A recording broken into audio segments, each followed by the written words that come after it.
Hey everybody, I'm Kai Ryssdal. Welcome back to Make Me Smart, where we make today make sense. Amy's dancing. Or we try to. I'm Amy Scott. I'm in for Kimberly Adams today. Thanks to everyone for joining us on the YouTube live stream and on the podcast or wherever you're joining us for Economics on Tap.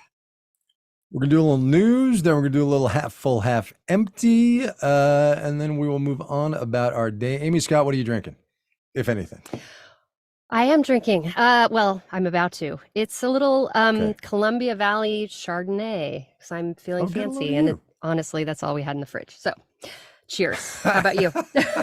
Cheers.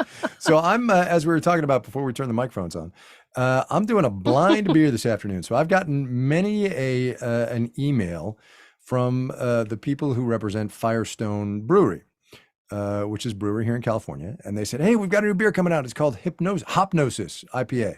Oh, and I was like, yeah. And, you know, except for the hops part. Yeah. But I was in the supermarket today buying some scallions because I'm making chicken salad for dinner, but that's a whole different thing. And I need some scallions. And I saw a can of Hopnosis IPA. So it looks like that. I like Firestone as a brewery. Their Union Jack IPA is great. So I'm going to have a little slurp of this one and we'll see how it goes. Oh, that's quite nice. It's very good. Very good. Of course, the it tall, is like, skinny 97,000 degrees. Is that a newish beer thing? So that's a newish thing. It's a newish beer thing. They sell you the singles, right? I don't like them much because by the end, it's a little too much, I think. I don't know. It's all right. Whatever. I'll drink it, right? I'll drink it. I feel like it's a seltzer thing. Yeah, actually, it might be. Right? Actually, it might be. The hard seltzer cans. Just for the record, the beer case in my local Piggly Wiggly is being taken over by the hard seltzers. And I had been told that hard seltzers were on the decline. I mean, Sam Adams Brewery, seriously, they wrote down like a chunk of change because they had so much hard White Claw in their inventory that they had to write it down because they couldn't sell it. They're certainly on the decline in my household. Well, there you go, if it was ever there, which it shouldn't have been. Good point. Scott. Let me do a quick spin through the YouTube, and then we'll see what people are drinking. Let's see. Carl Cormany having a Sam Adams Oktoberfest. Yes, I know. Matthew Carroll, red wine blend. Marvin Ramirez, Brewery X Double Hazy IPA with blood orange. I bet you that's good. Ryan Canby, some local BC, British Columbia, I guess, white wine. Nice. Let's see. Firestone is a good brewery. Yes, it is. Let's see. Has the heat broken in Kai's shed and Amy closet? That's what Debbie Donovan wants to know. The heat, the air conditioning never existed in my shed. I don't know. Amy, do you have air conditioning in your closet? I do not. This is the worst closet. It's not insulated, so it's hot in the summer, cold in the winter, and I get out of here as fast as I can at the end of this broadcast. Thanks for asking. Right. Yeah, people care. People care. All right, super quick, a couple more. That. Jeremy Moon, good old gin and tonic. Ken Waldrop, whiskey sour with Burheim original, and then Brett Bardo with a Maker's Manhattan. So there you go. Okay, so let's do some news. Yours is actual, mine is not. So you go first. All right, I'll do it. So this is a little bit wonky. I've got two items today. One is a little more weedy. The other's just kind of related. Yeah. So as you know, the housing market has taken a decided turn. Sales are down. Building is slowing as mortgage rates go up and down and back up again. But anyway, there was an interesting story in Bloomberg today about mortgage lenders because we're starting to see the first lenders go out of business as a result of the shift in the market. Ooh. Yeah. That's no good. And what's interesting to me about this is that there are a lot more what are called independent or non-bank lenders in the market this time around. Yeah.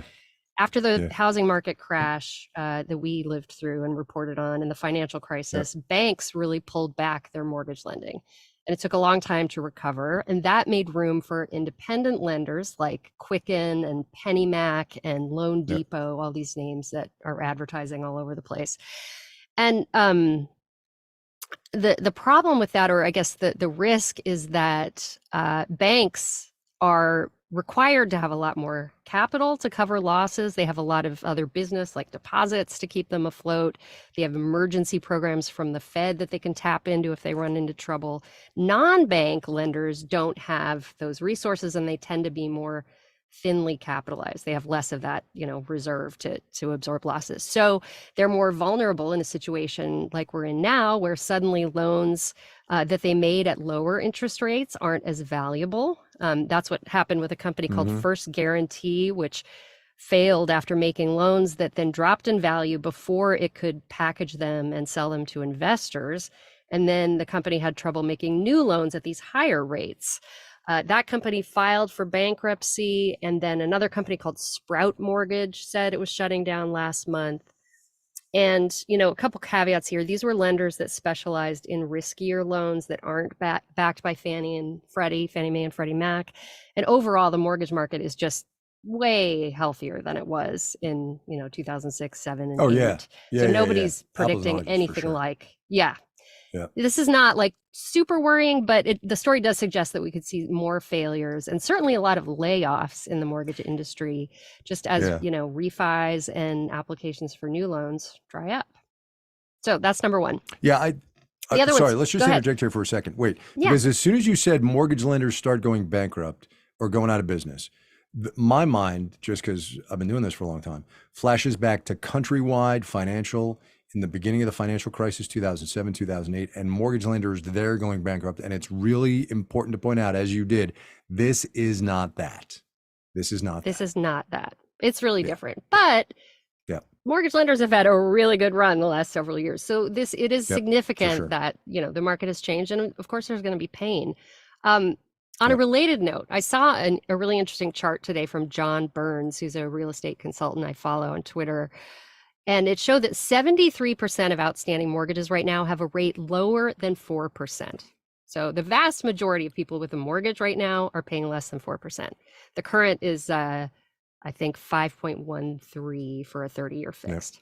Yep. And so that means a couple of things. One, it shows why there are just not a lot of people right now who want to refinance a mortgage and why these companies are losing business. But it also gets to something that we've talked about before, which is that a lot of current homeowners just don't have a lot of incentive to move, right? If you've got a really low rate and you don't have to move, like, why would you? Because you're going to suddenly pay a ton more. And with what's happened with home prices, it's just, unaffordable. So the chart has this caption saying, this creates a powerful incentive to, quote, trade up in place, which is a term I have not heard before. What does that mean? Which basically means stay in your house and remodel. So if you want to trade up your house, you got to improve the existing one, which I thought was interesting. Yeah. Huh. That's fascinating. Yeah, I think, housing is one of those things that deceptively contributes to the cost of living in this country, the general sense of wealth, and the idea that, American dream and all that. And its fate is going to have a lot to do with where this economy goes in the next 18 months to 2 years, honestly. Yeah, absolutely. Because this week, the home builders said we're in a housing recession. So... Right. That's right. That is a big part of the economy. And for a lot of people, it's the biggest expense. Yeah, totally. So what Adam you got? Fierce says on YouTube, he says, trade up, Kai, and add air conditioning to the shed. Yeah, I hear you, Adam. I hear you. It's a whole long saga. But how are we going to pay for it? Everything's so expensive. Yeah, exactly. Everything's so expensive, right? And there's a waiting list. Okay, so when we started this podcast, I had one news item. Now I have two. Ta-da! You can do anything you want on the podcast. How did that happen? You weren't listening to me. Cut and paste. I totally was. And in point of fact, I had an extremely relevant rejoinder to what you had to say, Amy Scott. So touche. Anyway, that's only because you're such a pro. Right. Come on. Okay, so I don't know if you heard the podcast the other day, but I had a little bit of a rant about the news and the. Oh yeah, you can beep this if you want to. And the crap and the BS and the back and forth and the beating of subjects to death and this and that. So I don't have news. I have, wow, that's an interesting story news that I will just commend to people's attention and give it a read. We'll put it on the show page. The first, and this happened, I think, while I was gone, but somehow I saw it and it just was wild. A couple of weeks ago, maybe 10 days, whatever. 4 people were struck by lightning in Lafayette Square, right across from the White House. 3 of them died. 1 of them lived. I'm sure, Amy, you saw this, right? Yes, I You're did. like in that neighborhood. Yeah. Okay. So 3 of them died. 1 of them lived. The one who lived is a 28-year-old woman whose name I am absolutely going to butcher here, but I'm going to try to do it. Her name is Amber Escudo Contostatis. She was hit and lived. Her heart stopped twice, once for 12 minutes. The nurses and the EMTs on the ground said that the lower half of her body was completely gray and the rest of it was kind of blue. But she survived. There's a piece in the New York Times today fundamentally about what that does to you. To be dead, to have other people have died over the same incident, and you're alive. It's wild. So give that a read. It's one of those expand the mind stories that just sort of registered with me. And the other one, I will claim my Viking heritage here and point out that the Norwegians have done something very interesting. So there was a walrus named Freya who was in the Oslo harbor frolicking around. And apparently she got too frolicky and too close to humans and too used to human interaction. And it appears that the Norwegian equivalent of the Fish and Wildlife Service killed her. I saw that. So here's the lead to the story in the Times today. It was another good day for Freya, the 1,300-pound walrus named for the Norse god of love, goddess rather, of love, beauty, and war, who had become a beloved and feel-good international media sensation, the frolicking mascot of the long Oslo summer. On August the 13th, the Fish and Wildlife Service, under cover of darkness, basically offed her. And it's now a national scandal in Norway. It's really sort of an emotional little story. And I just read that one too about the walrus. That's what I got. Poor Freya. I mean, couldn't they have helicoptered her somewhere else like they do with polar bears in Churchill, Manitoba? Like, if she's a risk to others. Yeah. Not only did they kill her, euthanize is probably the kinder word, but apparently they used, I swear to God, special walrus bullets. They cut her up and turned it into gel and all kinds of gross stuff. Anyway, read that. It's just kind of a wild little story, but it's not anything that's stupid in the news. It doesn't have the word Trump in it, or cable news, or affidavit, or search warrant. You're getting really philosophical. Should we be concerned? I'm so done with all the crap, and I need to find an outlet to that. Maybe this podcast is it. This is right. Yeah, and that lightning story. I mean, what I took away from that, her gratitude for the nurses who saved her life, and her kind of vow to live a good life for all the people who didn't survive. It was very, very moving. Yeah. So read that also, one and read that one. Do not hide under a tree in a lightning storm, just for the record. Do not do that. Oh my God. I'm terrified of lightning. Yep. Oh, are you really? Oh yeah. I grew up in Colorado. Wow. I was telling Drew. Oh, yeah. Okay. Yeah. During soccer practice. Drew, who also grew up in Colorado. Yes. During soccer practice, the lightning storms were so frequent there. Our hair would have to literally be standing up on end before the coach let us go sit in the car with our parents. So that could have ended so badly. I have a healthy fear of lightning. Oh, wow. Yes, sure. Indeed. Yeah, I mean, and it would. My hair would be standing straight up. So I have a healthy respect for lightning, and it's only gotten worse. As well we all should. Healthy respect for nature. All right. Shall we, Drew? Absolutely. Colorado, Drew? Yeah, how about a game? All right. The game is half full, half empty. Drew Jostat is Johnny on the spot. Let's go. Okay, next year, Dodge is going to stop making the Charger and the Challenger. Are you half full or half empty on this being the twilight of the muscle car? Oh. It's so interesting because the day after I saw that story, I saw another story about an electrified version of some muscle car. I forget what it was. And a whole story about how they are audio engineering that car to sound like a muscle car, even though it's not going to make any noise. So they're getting rid of the gas-powered versions of the Challenger and the Charger. They may bring them back electrified. They may not. Look, handwriting's on the wall, right? All those cars got to go. And look, you're talking to a guy whose very first car was a 1972 Cutlass convertible 442, and it got like a mile to the gallon. So it's got to go. It's got to go. Seriously. Yep. They're cool, but we can't do that anymore. We just can't. For sure. Yep. So yeah, half full, I guess. Ooh, Gene Half Hobbs sad. points out, and I saw, half sad. Gene Hobbs points out in the YouTube comments, excuse me, they are making the Plymouth Roadrunner, which is true. Sorry, I caught some bug when I was gone. COVID negative, by the way. Yeah, they're like bringing back all kinds of weirdo little cars. But anyway, let's go. The Roadrunner. Never heard of that one. Oh yeah. Yep. Okay, I think I'm not the target demographic for these cars. Sorry, No, Drew. you're probably not. Go ahead. I have also not heard of a Roadrunner. Okay, that makes me feel a little better. Some companies are moving up their cost of living adjustments or even offering things like gas cards. Are you half full or half empty on creative inflation compensation? I'm half full, I guess. I mean, obviously everyone would rather have a raise, probably just give us the money. Right. But at least they're doing something. If it defrays the costs, then, go for it. Yeah, I agree. I would urge people to fight for it to the extent that they can, raises as opposed to one-time bonuses or gas cards, just because raises are there forever and bonuses are one time. But yeah. Yep.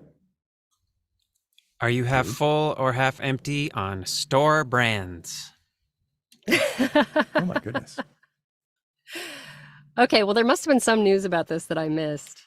There was a great Kristen Schwab feature on what are now called private labels, right? I don't know if you remember back when you and I were growing up, but they were called generics, right? That's no longer. And they were black and white, at least in my grocery store. They were literally black and white. That's right. They were literally black and white.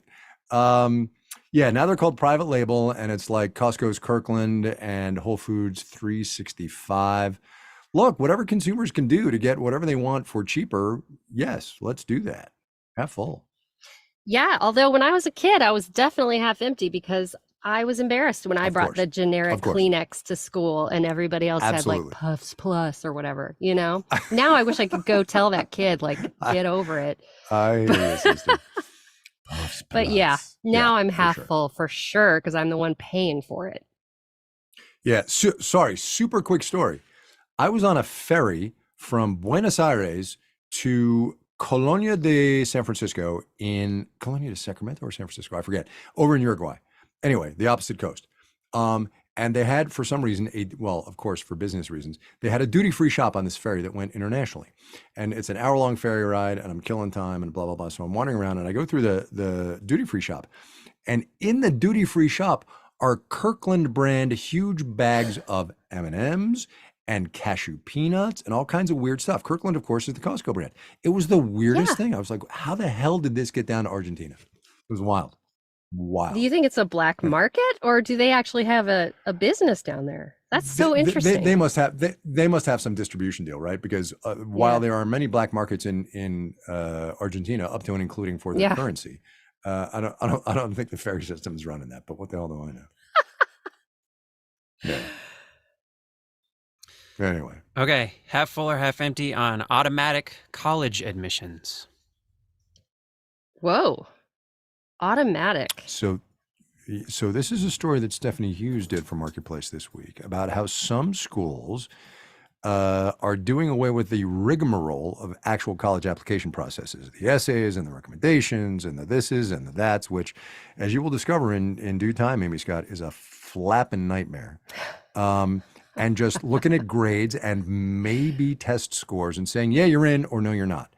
And look, it's as long as we can do the regression analysis and correct and control for race, income, and gender, I'm all in favor of it, right? Because the process now is just the application process now is just, not only is it broken, it's just stupid, truly. Yeah, I'm gonna have to think about this. I covered higher education. You did education for a long time. Yeah. And it's a highly subjective process, which leaves it vulnerable to all kinds of bias. Right. But algorithms aren't necessarily any better. Well, they're better at some things and not better at other things. So I feel like there are some potential problems there in a student trying to stand out who maybe doesn't have the scores and the grades and the usual privileges that accrue to getting into college. But I don't know. I think it's interesting. What's the iPass version of this game? I haven't decided. Once again, this is our podcast. We can do whatever we want. That's right. I have no opinion. Oh my goodness. Next, please. Okay, so alcoholic beverage tax revenue in Japan is declining, and the National Tax Agency is trying to encourage young people to drink more. I saw this. Are you actually? I did. I heard it. I heard it on Morning with David, I think, this week. Yeah, it's wild. Oh, You're yeah. like, wait, really? You want to do that? Yeah. Oh, well, as I drink my wine here, I'm going to say I'm half empty on this. I mean, I've heard that, in previous times, a certain Japanese, business culture was like overfueled by alcohol. Sure. And, it's got its health risks. So I don't know if anybody should be encouraging people to drink more. Maybe they find another source of revenue. Cheers. I think that's right. I think cheers. That's right. I think Vice is not necessarily a great source of revenue when you're going to the younger audience. Let's just leave it there. Holy cow. Go. No, we do not have one more. Just as I'm asking, Drew goes, nope. Pushing the button. Boom. We are done for today on a Friday. Kimberly and I are back next week. We're doing a Tuesday deep dive on campaign finance, the money that is sloshing around this election season, which, by the way, we're like 90, maybe 87 something days out from the midterm. So help us God. We'll talk federal races, but also look, there's money in local races too. And the money that controls judicial elections and school districts and mayors and city councils and all that stuff, that's all real. And it matters. So tune in for that one Tuesday. So in the meantime, please keep sending us your thoughts and questions. And I don't know, are you guys doing something on DACA? If you're a DACA we already did, actually. We already did. But look, if you have a DACA this is like an old shout out. It's an old shout out. If you have thoughts about money and politics. Let's do two things. One, if you got thoughts on money and politics, let's take care of that. But also, if you're a DACA recipient, let us know what you're doing, because we'll do a Tuesday mailbag and we'll put that in there. No worries. All right. Yes. You know what? Send us any thoughts you have, including that you don't want this host back on Friday. You can email us at makemesmart@marketplace.org or leave us a voice message. We are at 508-827-6278. That is 508, letter U, letter B, SMART. Letter U, letter B. How about just UB? Oh, I guess that's smart, actually, right? Because those are words. Yes. It's too many numbers. I know. As I was saying. Make Me Smart is produced by Marissa Cabrera. Today's episode was engineered by Drew Jostad. The senior producer, most of the time, is Bridget Bodner. And the team behind our Friday game is Stephen Bion, Mel Rosenberg, and Emily McCune, with theme music written by Drew Jostad. And the director of On Demand is Donna Tam.